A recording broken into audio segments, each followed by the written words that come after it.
Good afternoon, everyone. Welcome to this special functions and number theory seminar. Today's speaker is Professor Alok Shukla from Ahmedabad University, and he'll be talking about tiling proofs of Jacobi triple product and Rogers-Ramanujan identities. Over to you, Alok. Thank you very much, Professor Atul, and I also thank the co-organizers, Gaurav and Professor Krishnan Rajkumar. It's a pleasure to be here, and I wish we could have met in person. But anyway, we know this is a new normal we are living in, and I'm glad that you all joined today. Thank you for joining. Now, this talk is about Rogers-Ramanujan identities and Jacobi triple product identities, some of the very famous Q series identities. And I think in the audience, experts are here. I am kind of new to this area. This is my first kind of work in this. But I have always admired Ramanujan, and he has been an inspiration, like many of us. Maybe I'm not wrong there. So I'll start my presentation with a letter of Ramanujan. So let me share this slide first.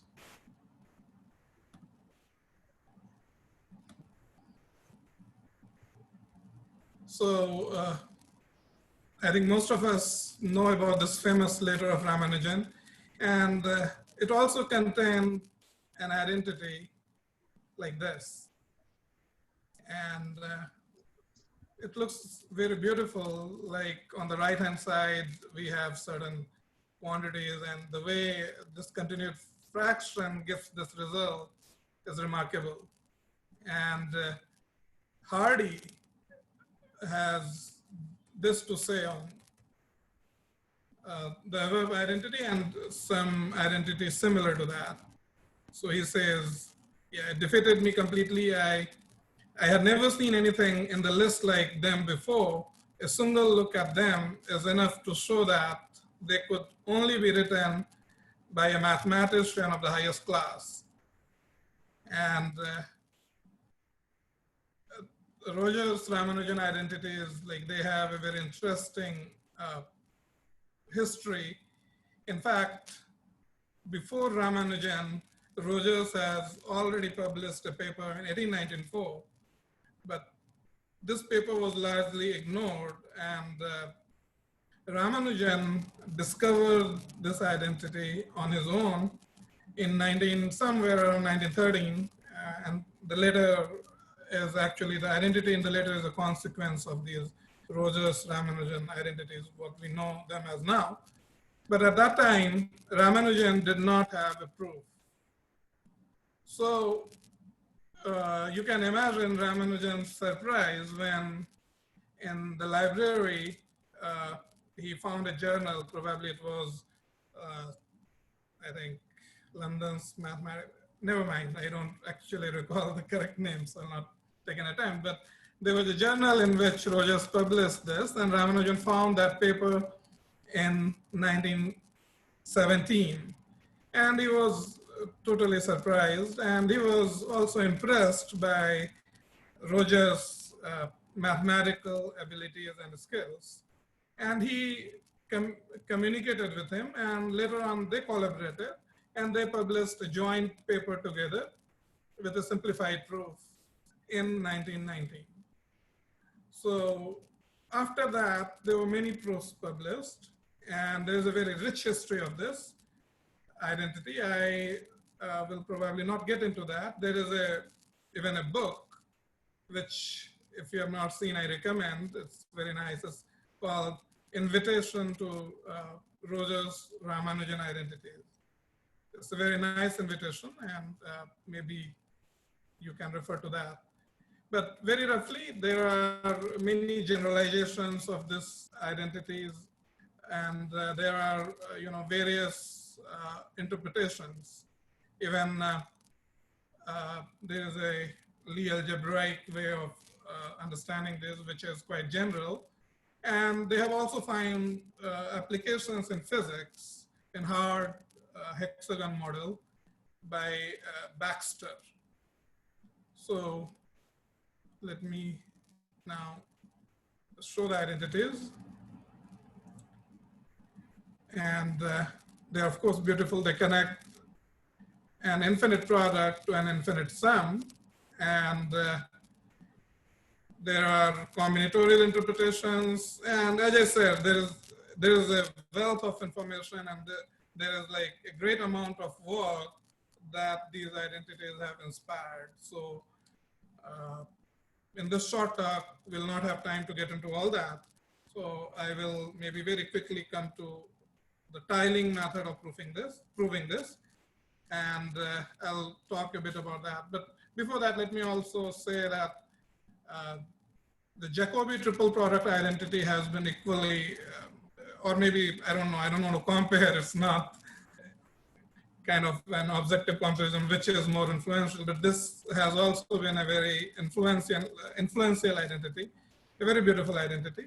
And in fact, we will first talk about the proof of this Jacobi triple product identity, because that will kind of unravel the idea of the styling method. And then later on, we will go to the Ramanujan's identity, Rogers-Ramanujan identity. So a bit about tiling. So I'm sorry, these slides are full of words. I really did not have time to, revise them. So don't worry about that. We'll not cover everything. And since I have access to a writing pad, so I will rather write down the important things. So, sorry. All right, so let me just very briefly describe what I mean by the tiling, which will be the main idea of this talk. So basically what we are going to do is we are going to consider certain boards. So, sorry.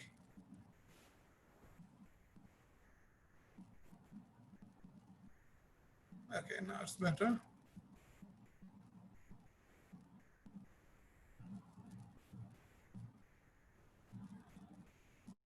So the last line is not supposed to be a slant one. I'm sorry about that. So 1, 2, 3, 4, 5, 6. So I'm just considering a 1 by 6 board. And we can, of course, number them. So it's like the first position, second position, third, 4, 5, and 6. So there are 6 positions on this board. And now by a tiling, we mean we can put either a white tile or a black tile at each of these squares.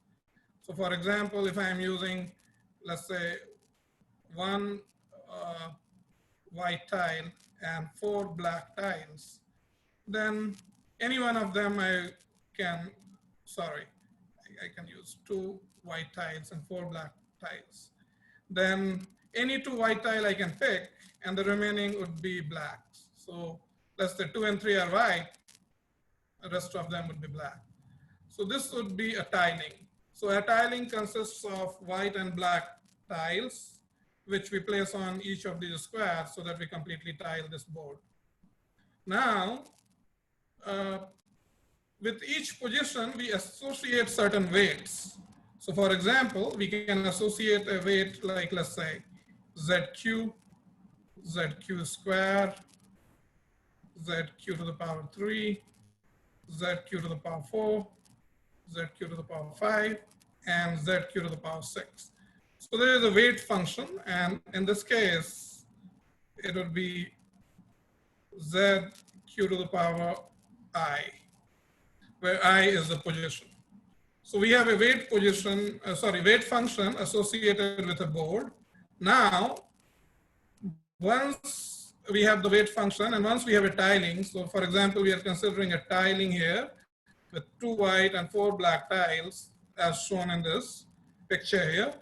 Then we define the local weight at a place by the following simple rule. So if we have a black tile at a place, at a square, then the corresponding weight would simply be, for example, here at the 4th place, the corresponding weight would simply be what is given by the weight function. However, if you have a white tile at a certain place, for example, at the third place or the second place, then the corresponding weight would just be 1. So it's like wherever we have white tile, the weight is 1. And finally, we multiply all these local weights to find the total weight of this tiling. So that in this case would be, because there are just 4 black tiles. So the first tile will contribute ZQ because this is a black tile. The second tile will contribute 1. The third tile will contribute 1. And the fourth ZQ4, fifth ZQ5, and the last one ZQ to the power 6. So this is the weight. Now, I hope this, kind of the nomenclature and like the notation is clear. So let's go back to the main slides now and see some examples. And then I'll explain how this relates to everything that we are going to do. So I'll explain one more little thing. The concepts are very simple, and that's the beauty of this idea. Like it's very visual and we can see what is happening, and it gives us those identities at the end. All right, so as I said, this is another example. So here we have a weight function, and the size of the board is 1 times n. And this is another example with a tiling with 1 by 10 board. And here the weight would be ZQ squared, ZQ to the power 4, ZQ to the power 7. Because only these are black tiles, the rest becomes simply 1. All right, so now what we are going to do is basically we are going to compare the generating functions. And the key idea here is normally in a bijective proof, you count 2 things differently. Here we are doing the bijective proof, but at the level of generating functions. So again, an example will probably better explain what I mean here. So let's take a very simple example and then we'll move ahead with the main theme of the paper.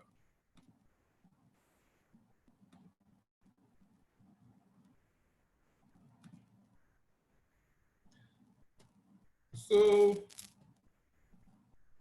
let's just take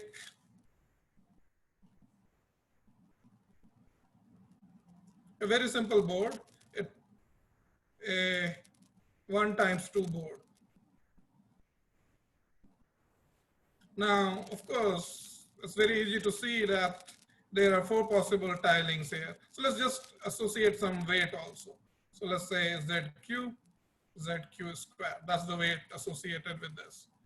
And now we'll have 4 possible choices of tilings. So we can do white, white, or we can do black, white, or white, black, or black, black. So that's the possible ways of tiling this. And if we compare the corresponding weight, so it's like in the first case, because these are white tiles, they will contribute just 1, 1. So it would be 1. If the first tile is black and second white, then it would be ZQ. White black will give us ZQ squared, and black black, we have to multiply these 2. So it will give us Z squared Q to the power 3. And now if we add everything,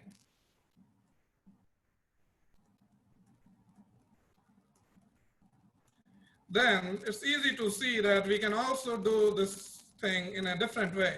So at the first place, we have 2 choices. Either we can get the weight 1 or we can get the weight Z cubed, so Z times cube, sorry, because depending on whether we are placing a white or a black tile. Similarly, for the second place, we have 2 choices. Either we can get the weight 1 or we can get the weight ZQ squared. It will contribute these 2 depending on, again, whether we have a white tile or we have a black tile.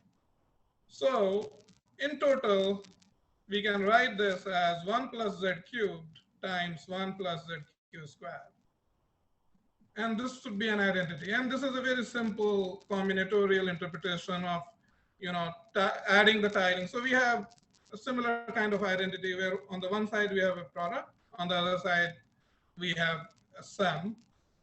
And this is the key idea. This simple idea is going to now help us in understanding those identities. So now let's go back to the slides. After these examples, these definitions will make perfect sense. So a tiling of a 1 by n board is simply a function. So at each place you are putting either a white or a black tile. And here for a 1 by infinity board, yes, we can have a board of infinite board, but then we impose an additional restriction that only finitely many black tiles are allowed, because otherwise we want the product to converge. I mean, so white tiles contribute just 1. So even if there are infinite many, there's no problem. But black tiles, number of black tiles should be finite. So that's the only extra condition here.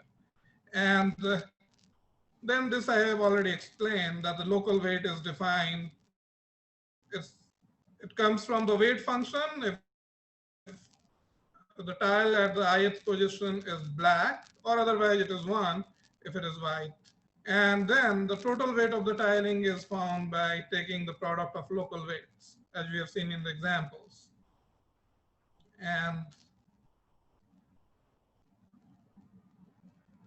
And finally, we find the generating function of all the tilings by summing these weights, which I have shown in the case of a 2 by 2 board. That should also be equal to this product. And this equality, this simple looking equality here, is the key for what we are going to do ahead. All right, so now let me get some interesting results out of these ideas. So there's one more definition here coming in. Okay, let me maybe defer this to a little later. And so let me maybe go to this.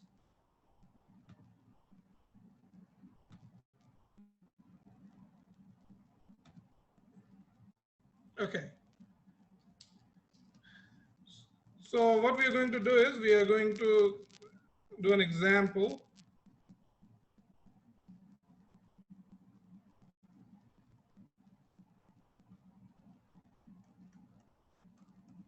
So we are considering a 1 by infinity board. And the weight function would be what I have been, referring to. So it's zq to the power I.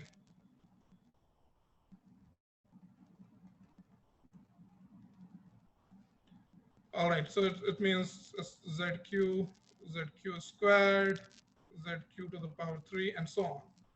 Now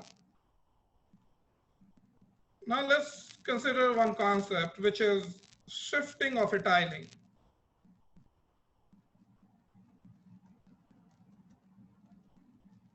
So let's say we consider all the tilings of this board with, let's say the board is B, with M black tiles.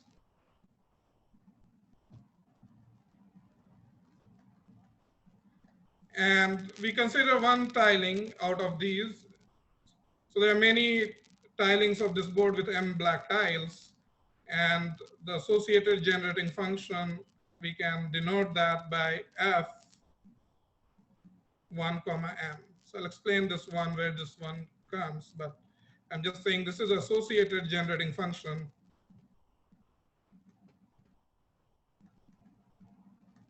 So if we consider a tiling T with M black tiles, now let's see what happens if we shift it towards right by 1 unit.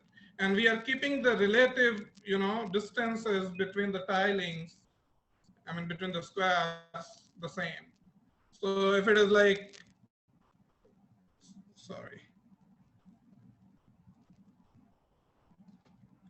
so if we have like these two black squares with m is equal to 2, then we are just shifting both of them by 1 unit. So their relative distances are kept intact, they are preserved. So what is the effect of shifting? So it's clear that if we shift any one tile by 1 unit, then it gains weight by a factor of q.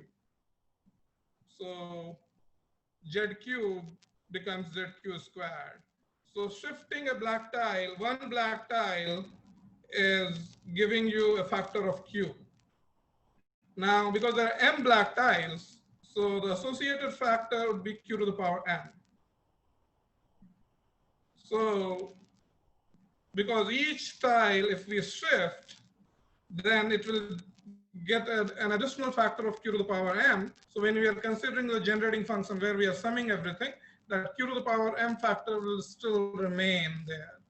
So effectively, what we get is this result here.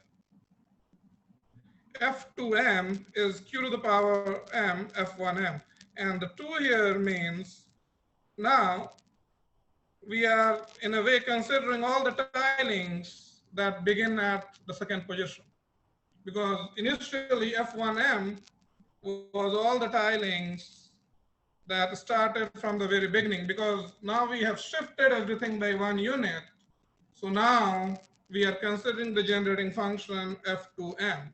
And please stop me if there is anything that doesn't make sense, because as I said, the slides and the way I'm explaining are a little non-linear, and I'm sorry about that, but I'm trying to give examples so that things make sense. But please feel free to stop me. So we get this nice relation between them, and now we can get another relation, and that will give us one result of Euler. So the other relation is this. So if we are considering F1m, which means all the tilings that begin at the first position, then we can also consider it this way. So the first position could be either a white tile or a black tile. If the first position is a black tile, then that first position will contribute z cubed, z times q, sorry. And the remaining things will contribute f2m minus 1. M minus 1 because we already have one tile here, one black tile placed here. So remember, we are considering tilings with m black tiles that begin at the first position. So now the first position could also be a white tile. These are the only 2 cases. In that case, it will just contribute 1. And then the remaining thing would be f2m, because the remaining, all the m tiles now are going, we need to place them beginning from the second position. So this is the second relation. And if we go back to this here, we can now write f2m. We can replace f2m by this zq to the power m fm minus 1, q to the power m f1m, and then we can solve and get this relation, this recurrence. So we're just substituting this here, and now we can just do the same thing again and again to get f1m, and we know that fm0 would be 1, because if there's no black tiles, there's just 1. So at the end, it will end at 1. And in fact, we will get the product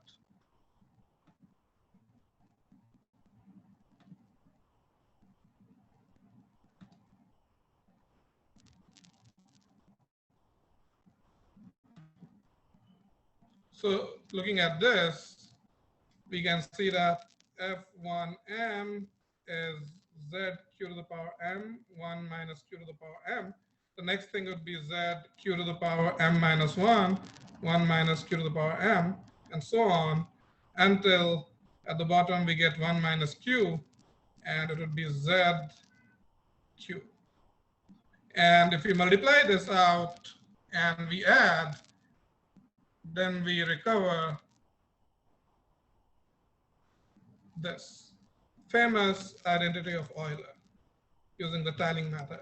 So this infinite product, as I explained, this comes from, we are picking either 1 or ZQ to the power I, and this should be equal to this sum. Because now we can have either 0 or 1 or 2 or infinite many black tiles.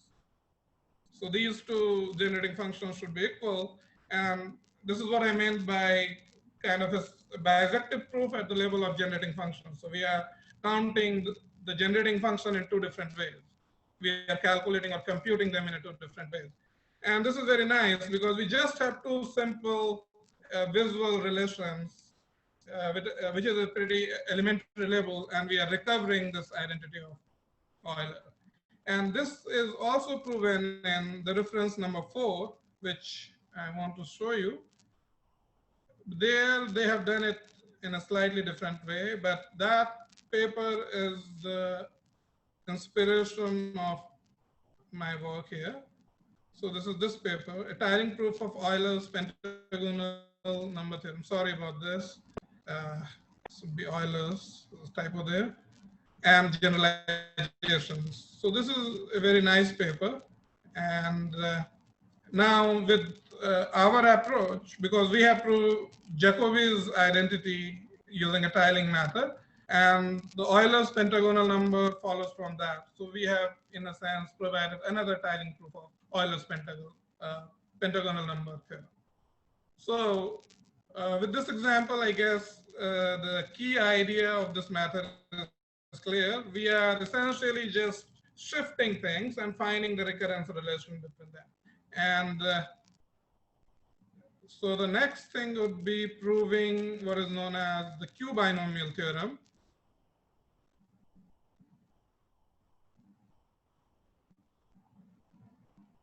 And from that, Jacobi's triple product identity will follow. So let me go back. Sorry, because I went far ahead.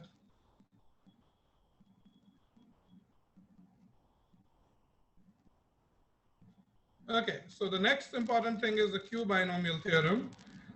So I'm going to give a proof of this. But let me now quickly explain the symbol here that I'm using. So this is the Gaussian polynomial or Q binomial coefficient, and this is probably most of you are already familiar, but I'm just dropping the word, the letter Q there, which is, so by this, I mean,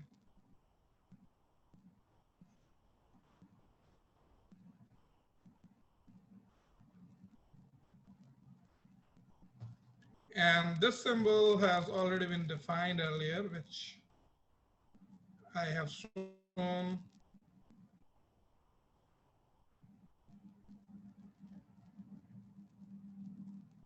So it is this. All right, so Q binomial theorem will be the key to proving the Jacobi's triple product identity. And let me show you how to obtain that.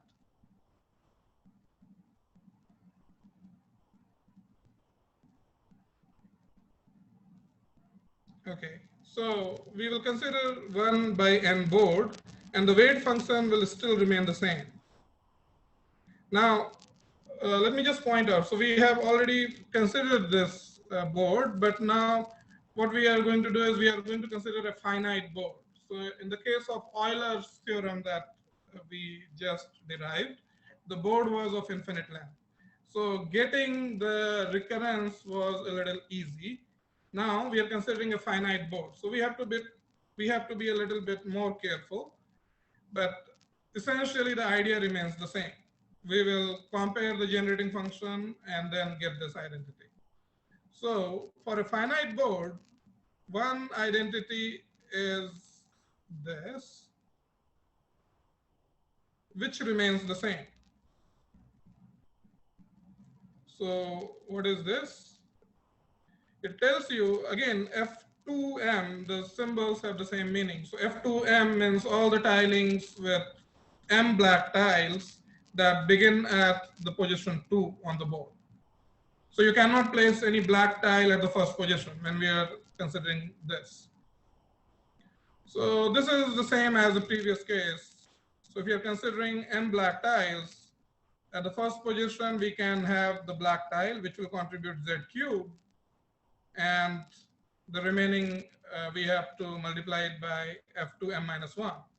And yeah, it's the same case. So that's all good. Now, the little thought we have to put in order to get the next identity. Because if you recall, in the case of Euler's theorem, the next identity looks something like this. F2m is q to the power m f1n, which said that if you're shifting one position to the right, then all you have to do is you have to multiply it by q to the power m. But now the trouble would be that if you're shifting to the right, some of the tiles might, get out of the board, right? If the last tile is black, then it will get out of the board. So you have to consider that carefully. And actually, that's the only case. If the last tile is a black tile, then only it will get out of the board. So what we do is, we imagine, so there is again a bit of very wordy explanation, which I'm going to leave, and I'm just going to explain it. So what is happening here?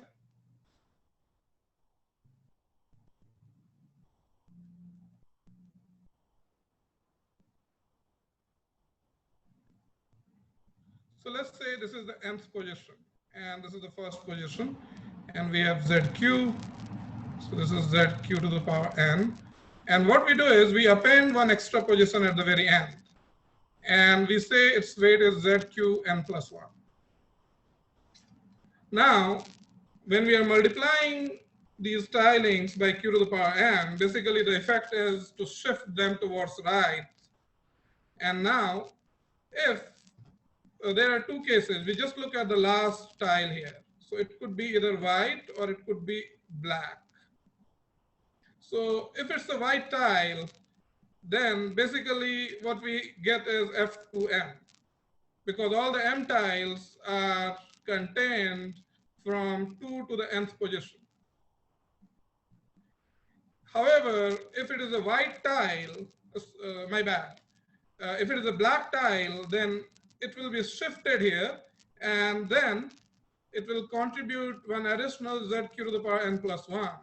And the remaining m minus 1 tiles will now be contributing f to m minus 1. So this is a slightly subtle point, but as I said, there is a more formal explanation given there, which removes any doubt on this. But basically, this is the idea. So just like the previous case, we eliminate F2M, and we get this recurrence relation. And from that, getting the Q binomial theorem is just a routine thing. So now we get the Q binomial theorem. So F1M, and then of course we sum, M will go from 0 to infinity. But in this case, sorry, the board size is n. So anyway, the binomial Q binomial coefficient would be 0 if m is bigger than big N. But yeah, so that gives us this identity. Now,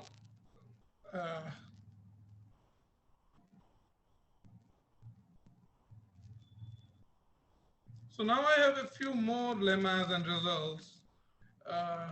So I can right now ignore them. So these lemmas give another proof of Jacobi triple product identity. But getting that from the Q binomial theorem is the easiest thing to do. So I'll just ignore this. But one can also get identities of these sort using basically two boards. So it's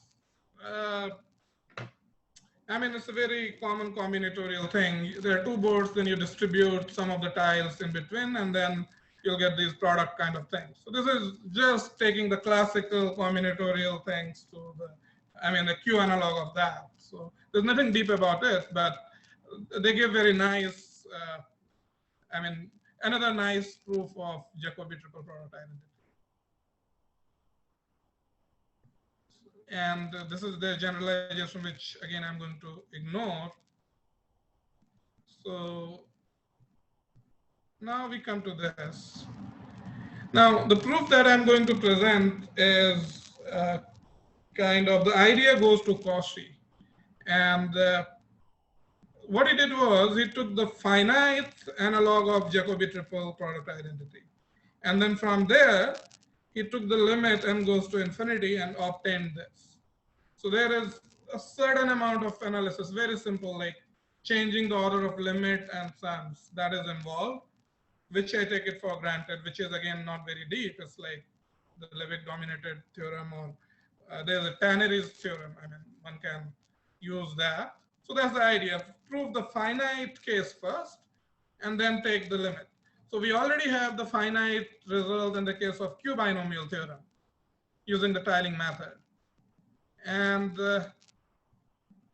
it turns out that in the Q binomial theorem, if you replace n by 2n and you replace z by zq to the power minus n, then you can prove this 24, this identity. It still needs a little bit of algebra, but it's pretty routine. And if you want to see the details are at various places. Like there's a book called An Invitation to Q Series, so it's there as well. And so in any case, I'm just not going to show those details here. Those are simple algebra. So we assume that we get this from the Q binomial theorem. And now the Jacobi triple product identity is simply taking the limit n goes to infinity here. So in this 2n n plus m, if you take the limit n goes to infinity, it will give you 1 over q infinity. And this term is already there. And there's q infinity coming from taking the limit. And then, so that's the third term of the triple product, this. And we are done. So essentially, it's like just using that elementary result from analysis and Q binomial theorem, which we saw we can obtain very easily by the tiling method. So it gives a compact proof of Jacobi triple product identity. So I'll wait for any questions because now with this we'll end the Jacobi part and go to the Rogers-Ramanujan thing. Okay. So we'll move on to the next thing then.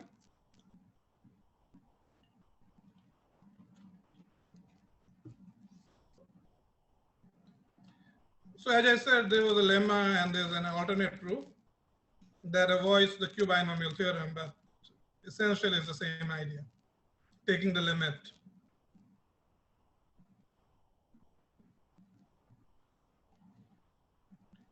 Okay, now coming back to the Rogers-Ramanujan identities. So here also we'll use the same idea.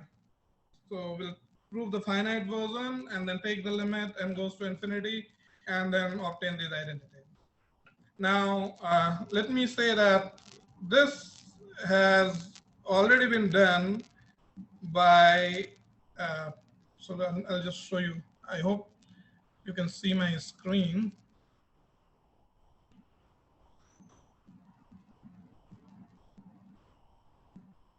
So an easy proof of Rogers-Ramanujan identity by DM Brasso. I hope I'm pronouncing his name correct.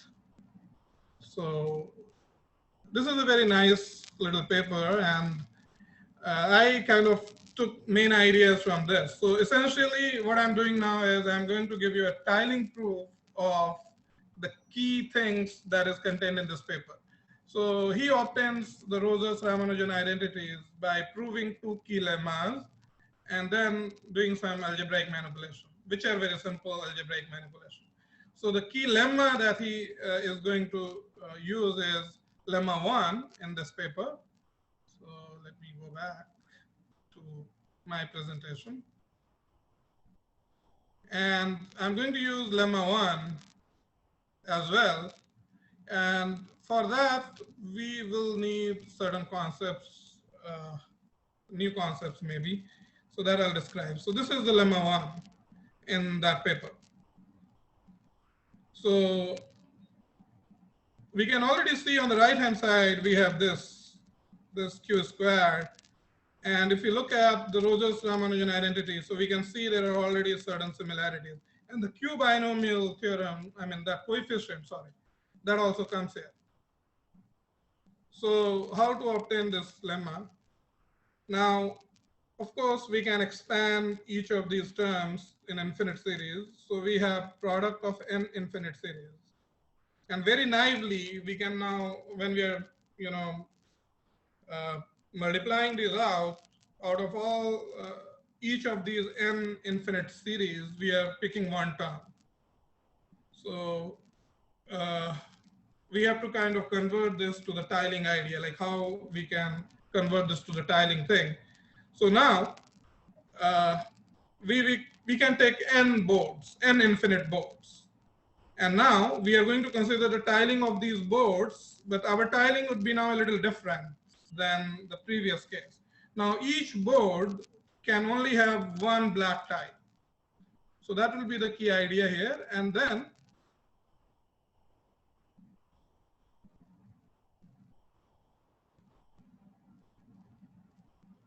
so for example, if we are taking the n is equal to 3 case, so we will have 3 boards, 3 infinite boards, and we define the weight function as I'm showing here. So ZQ, Z squared, Q squared, Z cubed, Q cubed, and so on. So the 3 boards. Now, the important thing to note here is that only one black tile is now allowed to be placed on each of these 3 boards. So this is board 1, 2, 3, and only one black tile is allowed.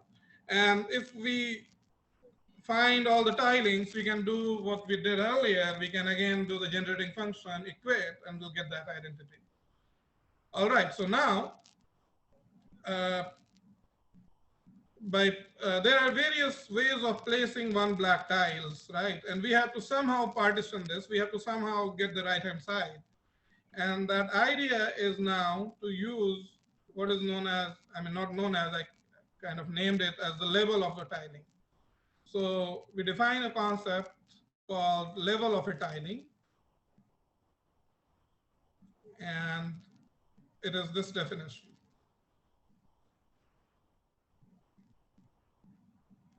So a few things here. So first of all, what does this mean? So as I said, we are considering n boards.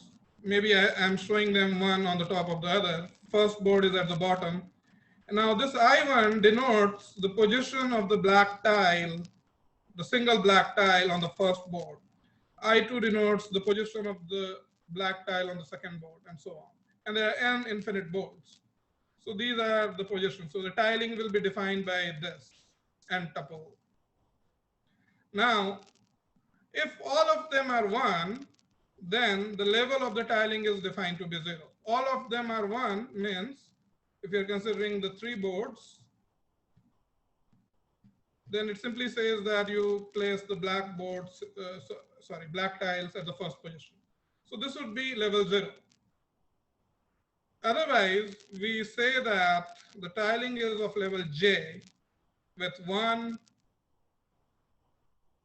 j in between 1 and n, and also equal to 1 and n, if the following conditions are satisfied. So now what are these conditions? So these conditions are that we can find certain positive integer s in between 1 and ij such that s plus sigma from n is equal to j plus 1 to nin is n plus 1. And the second condition is this. Now, they may not appear very illuminating.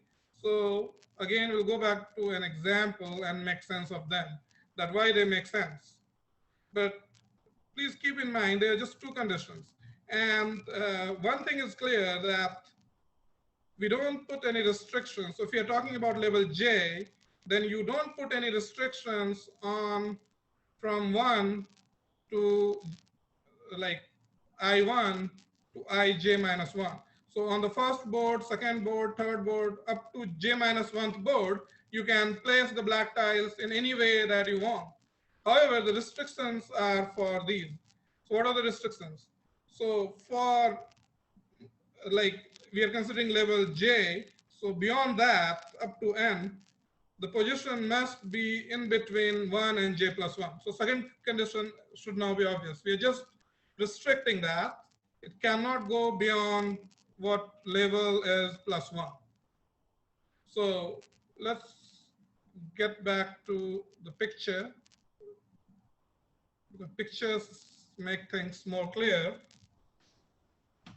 So we are considering a 3 times infinity board. And now let's see. So what is the level of this first one? If you're paying attention, then definitely you should be able to say it immediately. It's level 0, because all the black tiles are at the first position. Now,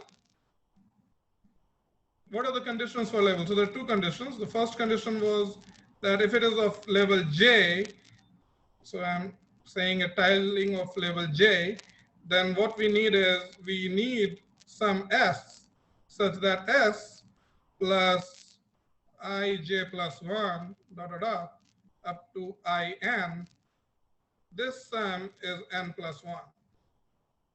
And ij will then be bigger than equal to this S.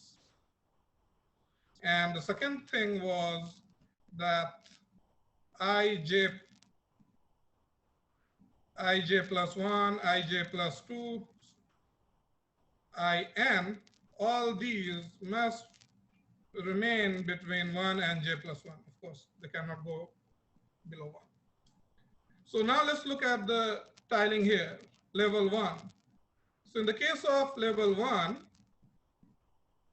we can see that, so these 3 tilings are of level 1. So what we want is 1 plus 1. N is 3. We are considering n is 3. So in this case, 3 plus 1 is 4. So we want a solution for S. So S plus I2 plus I3 should be 4, and I1 should be greater than or equal to S. So here we can see that one solution of S could be 2, 1, 1, like this. So it means at the second tile, at the second board, the black tile is at the first place, third board is also the first place, and the first board, I1 is bigger than S. S is 2, so it could be bigger than or equal to 2. So that's the level 1. Another solution could be 1 plus 1 plus 2. And in this case, you can see I2 is 1, but I3 is 2. And I1 can be bigger than or equal to 1. So these blue tiles denote a range of places where I can put my black tile. And these extend up to infinity, which is not shown in the picture. Of course, it's not possible. So the blue tiles shows me. So in other words, for level 1, my black tile can go anywhere here if these two, board 2 and 3 black tiles are positioned at the first place. If board 2 and 3 black tiles are like this in the second picture, then I can have the board 1 black tile anywhere here, and so on. I hope it makes sense. Now, similarly, we can go and define level 2 and we can define level 3. Now, if you see, looking at this picture, essentially what we are doing is we are placing one black tile on each of these three boards, and we need to, account for all possibilities. And you can see here the picture explains it. So the level 4 takes into account everything like this. So in this case, the first black tile could be anywhere between, the first bottom thing here and here. So only these three places we are not taking care on the third board. But then we go back to the previous levels, and then we can see that those are eventually taken care of. So it takes a little bit of time to see that it really gives you. So the idea is that there should not be any overlap between these levels. That's the first thing. And secondly, that each tiling should have a unique level. And proving that requires a little work. So it's an induction argument. But as I said, if you work out a few numerical examples, it becomes clear how these levels are exhausting all the possible cases. So, we often get ideas using numerical examples. So I got that definition by working out a few numerical examples, quite honestly. And so the proofs are there, but probably getting into them would not be so enlightening.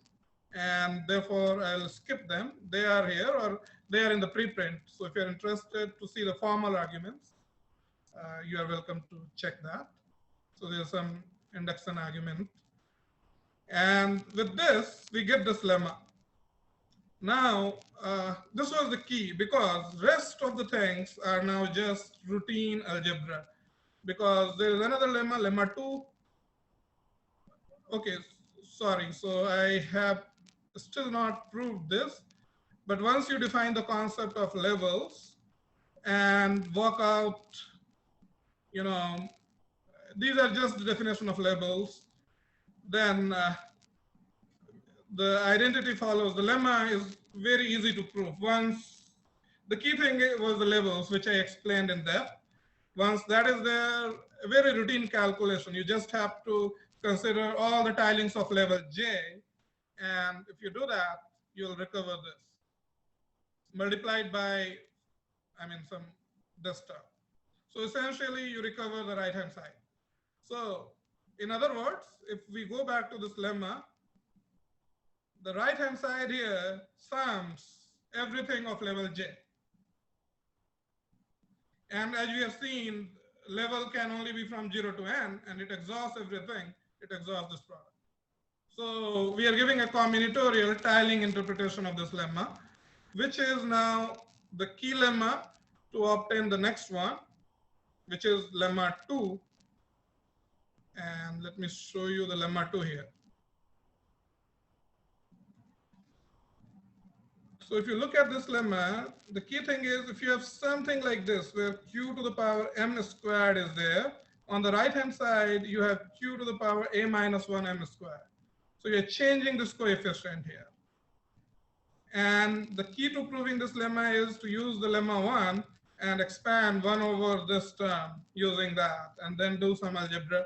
The proof is like 3-4 lines, but it involves some algebra, and it's given in that paper that I referred earlier. And once we have these two lemmas, then, as I said, the Rogers-Ramanujan identities follow using the same idea of Cauchy in the case of the Jacobi triple product identity. So we start from the right-hand side. We use the triple product identity, like many proofs of Rogers-Ramanujan identities anyway start with that. So from the triple product identity, we obtain this. Now if you see, it is 5m squared, right? And now we use the lemma 2 to reduce the coefficient. So we use the lemma 2 to reduce the coefficients, and then we get something like this. So there are some calculations, some details, which, because I don't have enough time to get into the details, but most of them are simple algebra. Like noting that when t is 0, then only this term will survive. Because if t is not 0, then m is 1. So this whole product will be 0. So this whole thing, you just consider the case when t is 0 and it reduces to this. And after that, we just take the limits, n goes to infinity, and just like the Jacobi triple product identity, we recover Rogers-Ramanujan identity. Now, the second identity can also be proved. There are more general results. So I have more in the slides, but I knew I'll run out of the time. So that's okay. I'll just show you the results. So those are the old results. One can obtain some more identities using 1 by infinity board. And so these are 3 product identities, but we have Z1Q, Z2Q, and Z3Q. And we can also get the product of K terms. And the idea is pretty much the same. There are recurrences which we need to solve. And for the case of K, it becomes a little involved. So operate using the, like solving these recursions and doing the algebra. So involving the operator point of view helps. So then some symmetric polynomials automatically appear there. I'll just show you the final result and then I'll end this.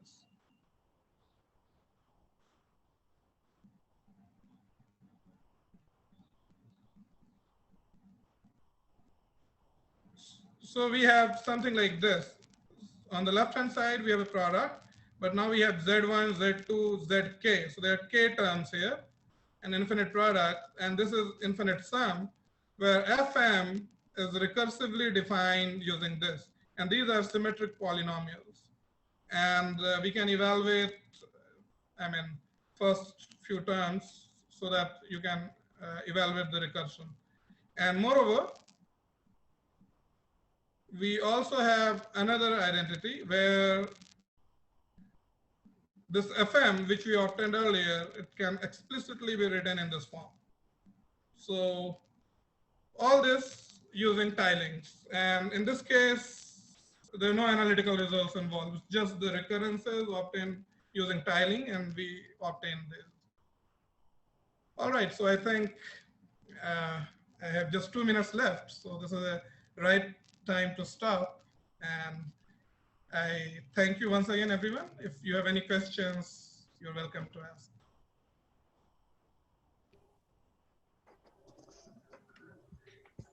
Yeah, thanks, Alok, for a very nice talk. So any questions from the audience?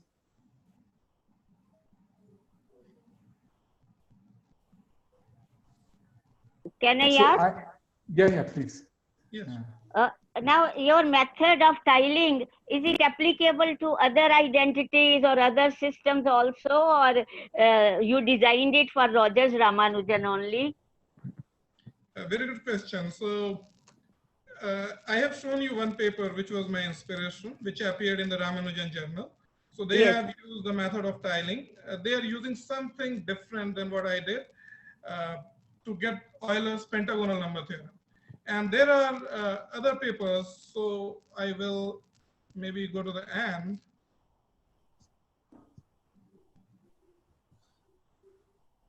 So please see this paper, and there are references in this paper. So they are also using tiling methods. Okay. So I don't think this is pretty mainstream.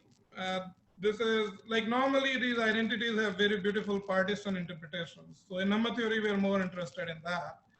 However, I guess tiling gives you a visual, kind of, you can see that you're shifting a tile and what is happening. So that's also, in a sense, very beautiful. So probably there are many identities out there where you can discover a tiling proof. So that's, I invite you to attempt some new identity.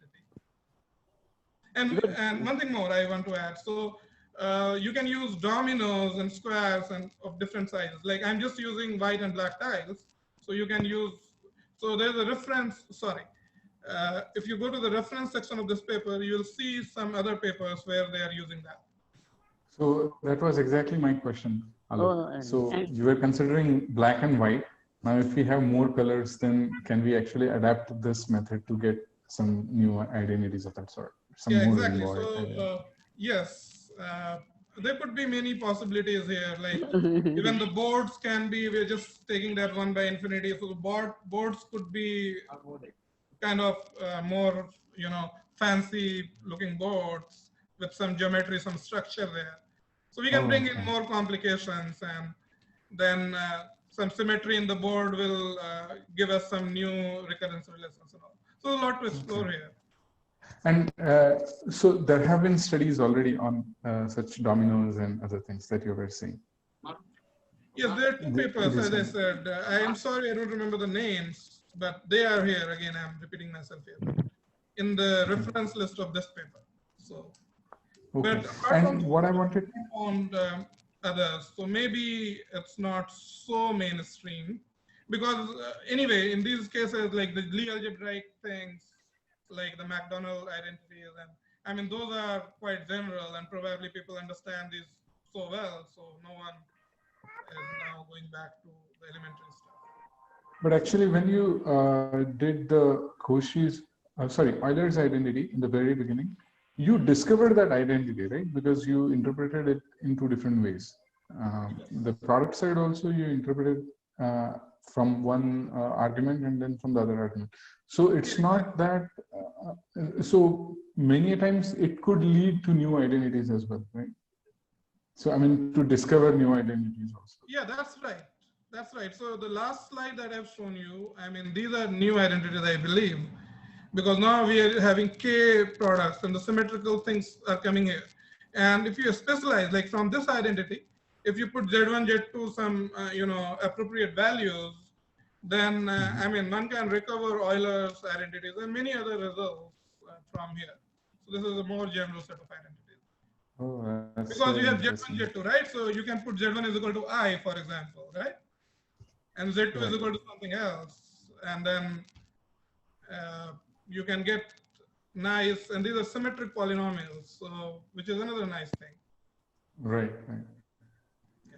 So there are two questions. So Professor Shalit has asked if we can automate this process. Is there any hope of turning this into an algorithm that could automatically prove this? Yeah, very interesting question. I don't know. I mean, that would be an interesting idea to pursue. Yes, if we can have something like that, discover all the recurrences or something. I don't know. That would be fascinating to pursue. So let me ask you, when you proved Rogers-Ramanujan as well as an earlier identity, you first obtained the finite version of it, and then you let n tend to infinity, right? Yes. Even in the Jacobi triple product? Yes. Okay. And that idea, as I said, was long back. It goes back to Cauchy. So he used that. But suppose you considered the infinity boards, then you could have obtained the infinite version directly, right? Or it's not possible to get the... No, so I tried that. So that was my first attempt.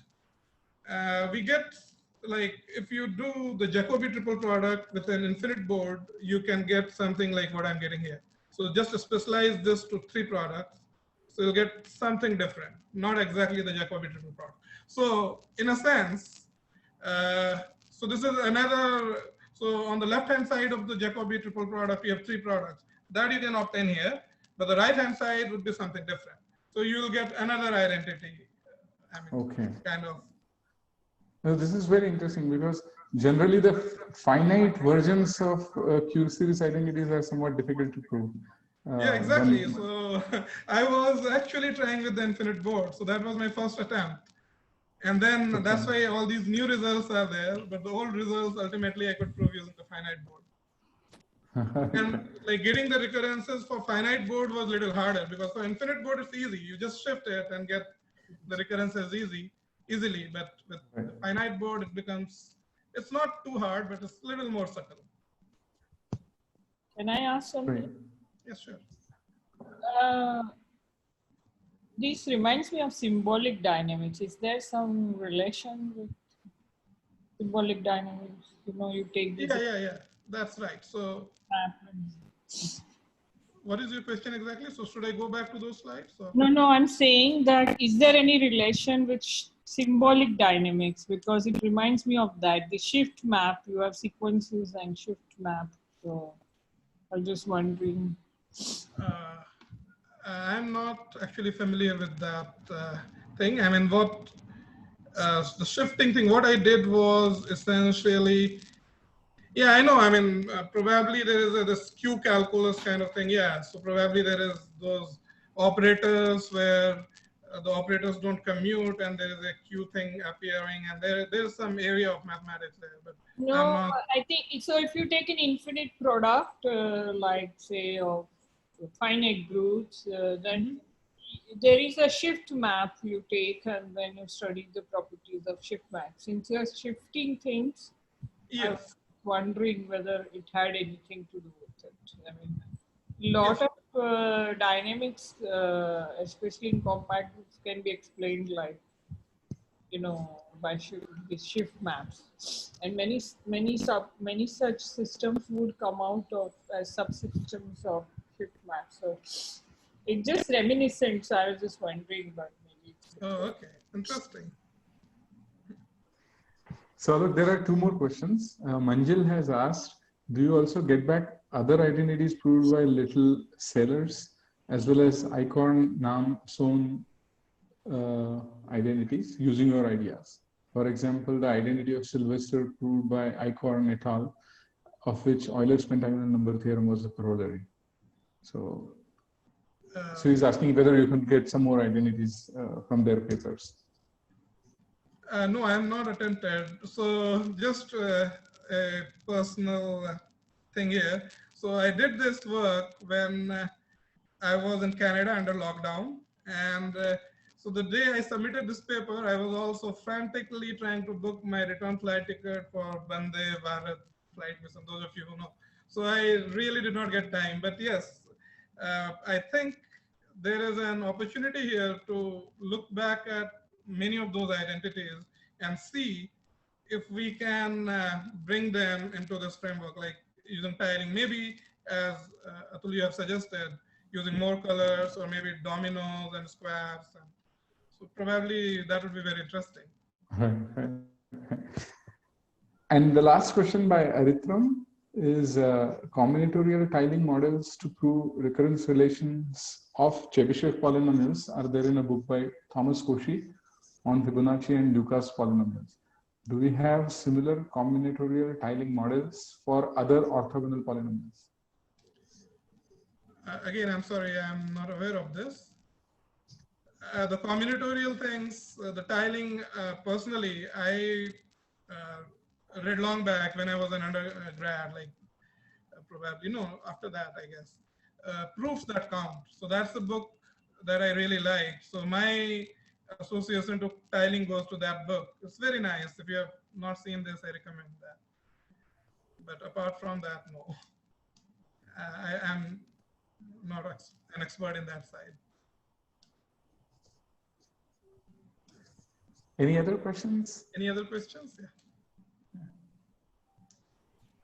You just take, you're taking one-sided infinity, right? While in tiling of space, they would have both side infinities, I mean, in all directions.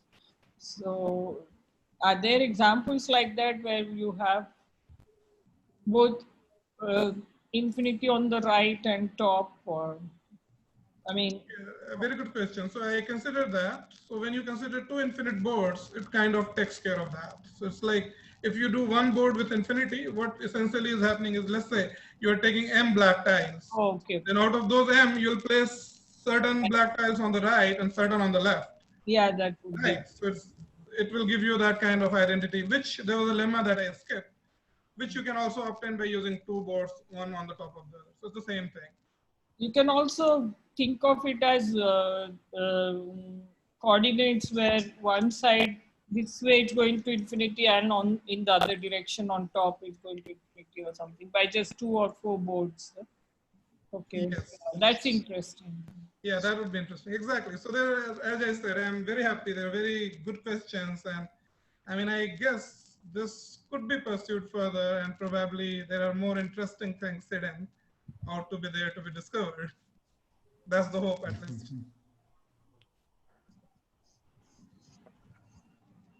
So you are in Ahmedabad University. So okay, no, I'll ask after all math questions are over. Sorry. Yes, I recently joined. Yes, okay, yeah. How many people are there? I want. In the math department, so we have a combined department. It's called the Division of Mathematical and Physical Sciences. So we have more people in physics. In mathematics, we have Professor Ashwin Pandey, and he has double PhD. So he has a PhD in physics from ISC Bangalore, and another in mathematics from Maryland. So he's the only mathematician, but he's also partly physicist. And we are kind of hiring new people, and we hope to have more people in the math side. Okay. But in physics, we have several distinguished people. Professor Raghavan is there, Raghu. Yeah. And we have recently 2 people joining us who are ex-IIT professors, and like Professor Balaji and Professor Sutapa Mukherjee. So they are also in physics and biology. What's his name? So Alok, there is one more question from Michael Yeah. Schlosser. So he's saying that it seems to me that you are only proving well-known ingredients such as Q Binomial Theorem combinatorially. Otherwise, everything is pretty algebraic convolutions and taking limits. In a combinatorial proof of Rogers-Ramanujan identities, I would expect to combinatorially see why the product sides are modulo 5. Can you explain this? Yeah, I mean, that's a pretty valid criticism. I totally accept that. So for the Jacobi triple product identity, I did not show another method of getting it without Q binomial theorem. But essentially, as I said, again, we are taking the limit. So we are not avoiding that. So there's a little bit of that analysis is there. And as I said, I tried to get those using an infinite board. I could not. Probably there is a way to get, I don't know, to the answer to that question. If we can get, then probably we can avoid taking limits. However, in the case of Lemma 1 that I have shown, which is the key for the Rogers-Ramanujan identity. So that proof is purely combinatorial using the levels, and those levels, we prove that every tiling has a level, and these exhaust all the tilings. I mean, these are kind of disjoints, all like level I is disjoint from level J. So that is purely combinatorial. But again, at a later part, we are taking the limit, as you rightly pointed out. Finally, the final identities that I have shown, there we are avoiding all analysis. It's purely combinatorial. So the end results. So yeah, so can I ask? I don't know if these are known. As far as I know, these are new results. I did not find them in the literature, and these are obtained purely by the tiling means. Yeah. Okay. Your level interpretation, does that involve modulo 5? I did not see that. Pardon, the level? Your level interpretation, does that explain why the Rogers-Ramanujan identities are mod 5? So the level interpretation gives you a Yeah. lemma, key lemma, which is now essential for getting the Rogers-Ramanujan identity. So if you see the levels thing, so you have this. Let me go back to the lemma. You have this lemma. So, right, and you can see this something in the Rogers-Ramanujan appearing already here. And the right-hand side, so first of all, this is a finite identity. And every term on the right now has a combinatorial interpretation that these are coming from level J tilings. So yeah. So one thing that I think Michael was trying to ask was, do we see naturally through tilings how the 5 appears somewhere in your analysis, or I mean in your proof? The mod Sorry, 5. mod 5 appears. Oh, Yes. yeah, that's a nice question. Yeah, that's a very nice question. Sorry, I totally misunderstood it. And the answer is no. I really don't see where the 5 appears. The mod 5, I mean, that would have been much nicer, but no. I'm just getting this lemma. Yes, that is something I will kind of think about and get more into the proof once again. Thank you for asking that question. Okay.